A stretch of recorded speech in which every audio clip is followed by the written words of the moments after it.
Welcome back, everyone, to another reaction video. Well, this is a channel I've never taken a look at before, and honestly, before I looked at recommended videos over on Discord, I never had even heard of it before. So this is Matthew Santoro, and he's got nearly 6 million subscribers.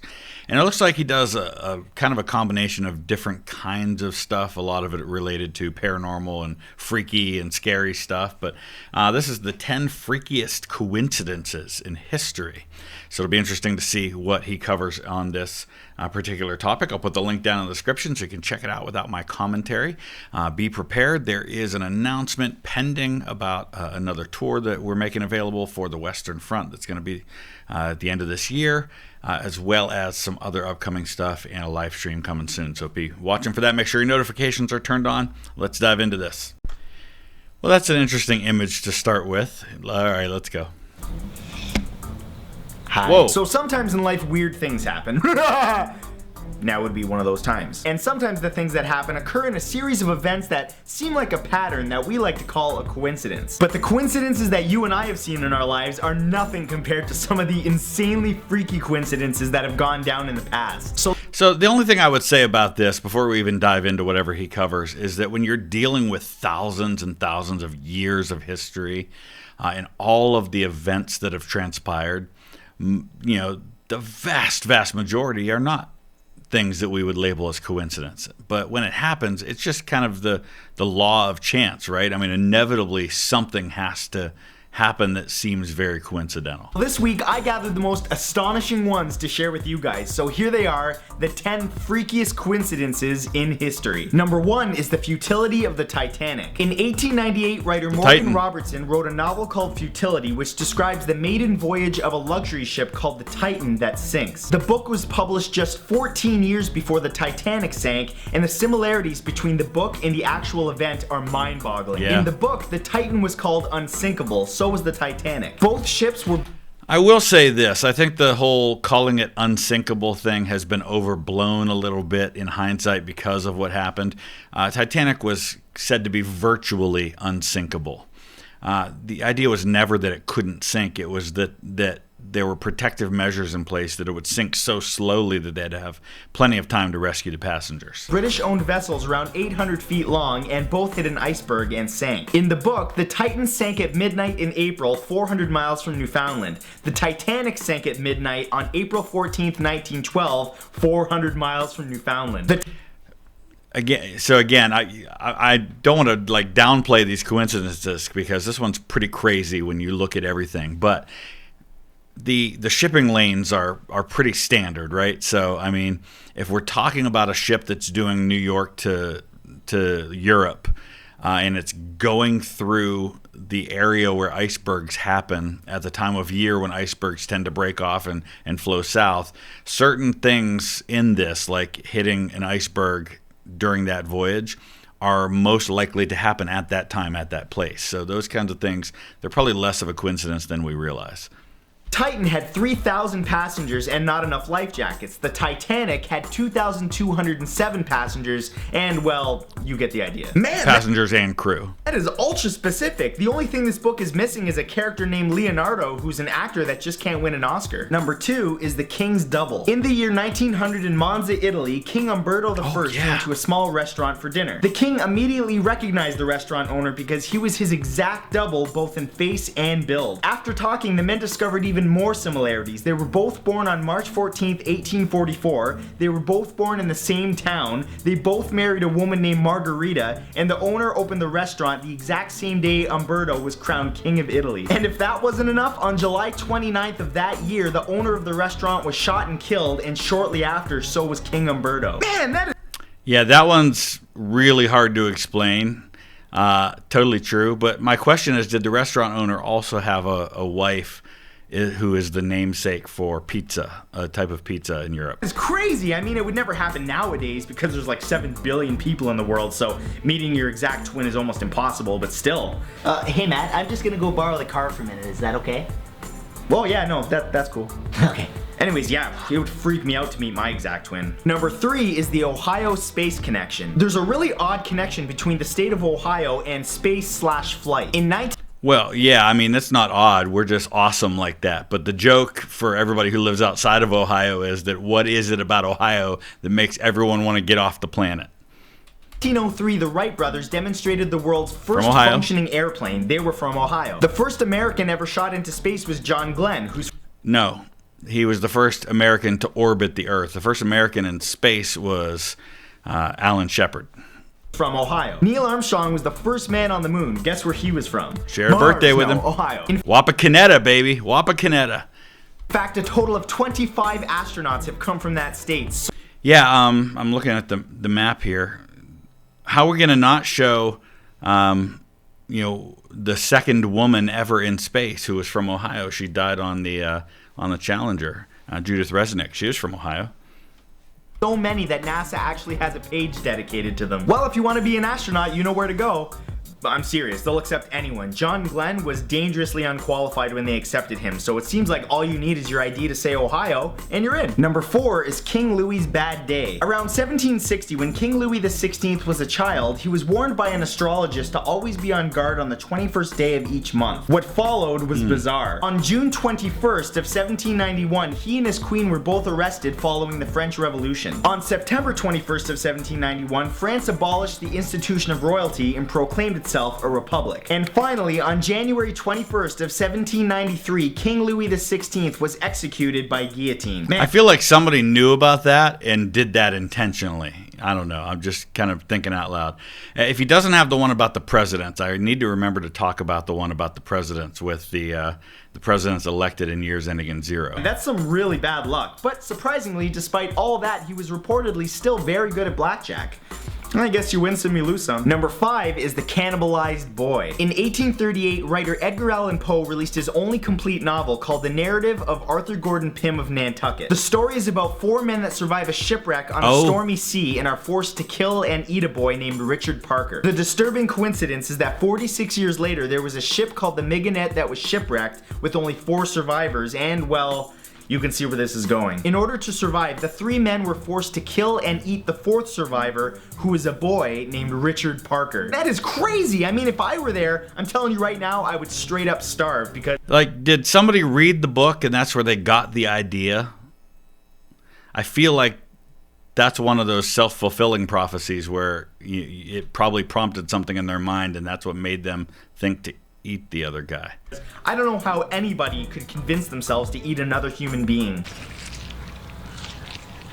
You know, we say that, and I'm pausing it on his head, which is kind of weird, but I think a lot of the things that happen in history that we are like, oh, I would never do that, would probably have been said by the people who did it as well. It's one of those situations where you would never do it, but you don't know what you would do if put into that situation because you're not thinking rationally. You are in survival mode, and you would probably do things you wouldn't otherwise do if it meant survival.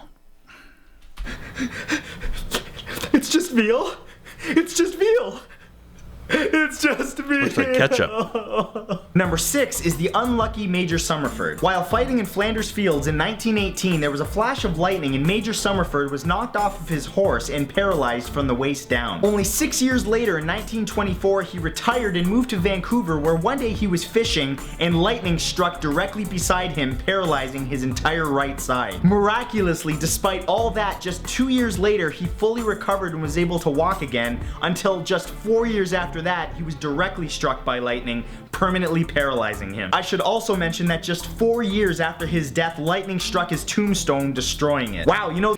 I feel like there's something to that, either something supernatural that we don't know about, because the tombstone thing, I mean, I would have argued there's something about the chemical makeup of his body that conducts electricity or that draws it somehow, but the tombstone thing almost feels like at that point it's a supernatural, and as someone who definitely believes in the supernatural, in the things that we can't explain and can't see, not all the things that we can't explain and can't see, but certainly some things, yeah, that's an odd one. And there are other stories like that of people who've been struck by lightning multiple times. The odds of all of that happening are shockingly low. In fact, if that sparks your interest, you should Google it. I think you'll find the topic electrifying. Number 7 is twin boys with twin lives. In 1940, 2 identical twins were separated at birth and adopted by different families. Unknown to each other, both families named each boy James. Without knowing each other, both boys grew up pursuing a job in law enforcement. They both had skills in carpentry. They both married a woman named Linda. They both had boys they each named James Allen. They both got divorced and remarried to a woman named Betty, and they both had a dog named Toy. This was all discovered when they reunited 39 years later in 1979. And as great as that must have been, it must have been an awkwardly short conversation. So part of this is definitely like just crazy coincidence, like the names and things like that. Although obviously there are certain names that are much more likely to be used at different times, and so that lessens the coincidence. But some of this also goes to nature versus nurture, right? I mean, there are absolutely things that are just inherent in us. I fully believe that our DNA that we pass down carries certain proclivities, but also carries with it some form of memory that gets passed down. Because I remember as a kid, when I was first starting to get into researching my family history, I would go to the different places where my ancestors came from, and I always felt this much stronger pull to Eastern Kentucky than I did to, say, Jefferson County, Ohio, or Center County, Pennsylvania, or some of the other places my family history ran through. And this is before I knew who my father was and found out that his entire side of my family tree also came from Eastern Kentucky. So it just 80% of my genealogy runs through Eastern Kentucky, and I didn't know that at the time. But also finding out, once I found out who my biological father was, and finding out that he ran distance in high school, just like I did, even though nobody in the family that raised me ever ran distance. That he was really involved in politics at a young age and cared about that stuff when a lot of other people didn't. Got elected to the school board at 18.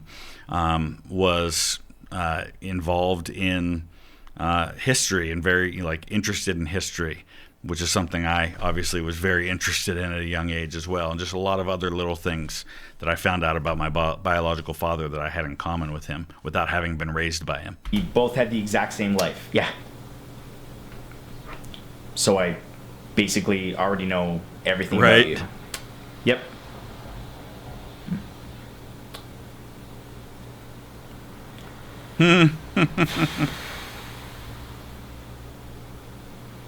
Listen, there's something to be said for having friends that have things in common with you. Most of my good friends that I have today are people that are passionate about history like me. A lot of them are YouTubers like I am.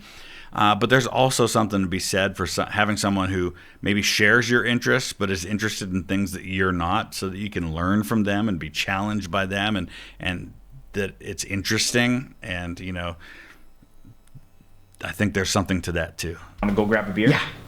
Number 8 is the Lee family curse. Bruce Lee died in 1973. Now, let's talk about the Kennedy family curse. I mean, that's where it really is. Following the production of what would become his final movie, Game of Death. The movie was based around an actor that gets shot after a prop gun accidentally goes off. What's creepy is that exactly 20 years later in 1993, his son Brandon Lee was shot and killed when a prop gun accidentally went off while shooting the movie The Crow. And as if that wasn't creepy enough, Brandon Lee's death occurred just 2 months before the release of Dragon, the Bruce Lee story, which is a movie about a demon that battles Bruce Lee and then goes after his son. This story is just all around unfortunate. Not just for the Lee family, but also for the prop guy that was responsible for that gun. He's never working in Hollywood again. Number 9 is the... And then we just had something similar to that happen with Alec Baldwin. No, I would argue that if you look at the Kennedy family, if there's ever a family that seems to, and I'm somebody who does, I was talking about Supernatural earlier, does believe strongly in the power of blessings and curses, that there's some kind of curse that's on the Kennedy family one way or another. Just if you just look at the absolute, just horrific tragedies that have unfolded in that family for the last 100 years or so, it's scary and awful, and I feel for them.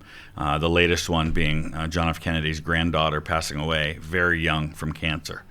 Mysterious monk. Joseph Egner was a well-known painter in the 19th century who was unhappy with life. Because of this, at the age of 18, he attempted to kill himself, but he was interrupted by a mysterious Capuchin monk that he did not know. When he turned 22, he again attempted suicide, only to again be interrupted by the same monk. When he turned 68, he was finally successful in ending his own life, but surprisingly, the funeral was conducted by, you guessed it, the same mysterious Capuchin monk. Some people might think this is the work of God, but I think this guy might have just been a creep. I mean, how do we know it was the same Capuchin monk? Like, did the guy have a name? Seriously, would you want some random mystery Capuchin monk following you around, popping up out of nowhere? I would if he was going to stop me from hurting myself. What the hell does Capuchin mean anyways? So, the Capuchin crypt in Vienna is where the Habsburg emperors are buried. Again, it seems like this is a history video, but we've been talking a lot about the supernatural. But I've got multiple stories, not only from my own life, but from people that I know who I don't have permission to share these stories, so I won't, of things like this happening where there were people that interacted with them at a key moment in their life that other people just didn't see, or that other people saw and they didn't see. I mean, just some crazy stuff. If you have a story like that, I'd love to hear it. I'm all flustered. And finally, number 10, left-handed presidents. That's a more recent There's a weird pattern thing that exists right now related to American presidents. More than half of the last 14 US presidents have been left-handed. Not impressed? Well, what if I said over the past 2 decades, almost every single presidential candidate has been left-handed? In 1992, Bill Clinton, George H. Bush, and Ross Perot, all left-handed. In 2008, John McCain, left-handed. And yes, the current president of the United States of America, Barack Obama, left-handed. If you still this don't video think is from a while ago. I didn't realize that. Odd coincidence. Keep in mind that only about 12% of men globally are left-handed, so this pattern statistically is incredible. So for like the first 100 years, we didn't have any documented left-handed presidents. I believe the first one who was left-hand dominant was James Garfield, and he was ambidextrous, so he could use both hands. Wait a minute, maybe left-handed people are just naturally superior and smarter than the rest of us. I mean, Oh. Yeah, never mind. Bieber. Oh, Bieber. What a little piece of shit. So that's all for this video, guys. All right, so let's talk about one more that I think definitely needs to be mentioned. So every U.S. president who was elected in a year ending in 0 from 1840 through 1960 died in office. So 1840, we're talking about William Henry Harrison. The president elected in 1860 was Abraham Lincoln. The president elected in 1880 was James Garfield. 1900, William McKinley. 1920, Warren Harding. 1940 was Franklin Roosevelt. 1960 was John F. Kennedy. And then we get to 1980, and that was Ronald Reagan, who was shot but survived and seems to have broken that curse. The president elected in 2000 was George W. Bush, who did have a grenade rolled up on stage with him when he was overseas, and thankfully that grenade did not go off. 2020, of course, was Joe Biden, who thankfully also did not die in office. But interesting, and there's some stories behind how all that happened and an Indian curse and things like that I don't think are real, but I just think that's a very interesting coincidence that has happened as well. So let me know your thoughts. What would you add to this list of historic coincidences that should be mentioned? And is there another video from this particular channel that you think I should check out? Go ahead and check him out for yourself. The channel is Matthew Santoro. He's got almost 6 million subscribers. Oh, that video is from 12 years ago. I just realized that. It's got 10 million views. All right, let me know. Thanks for watching.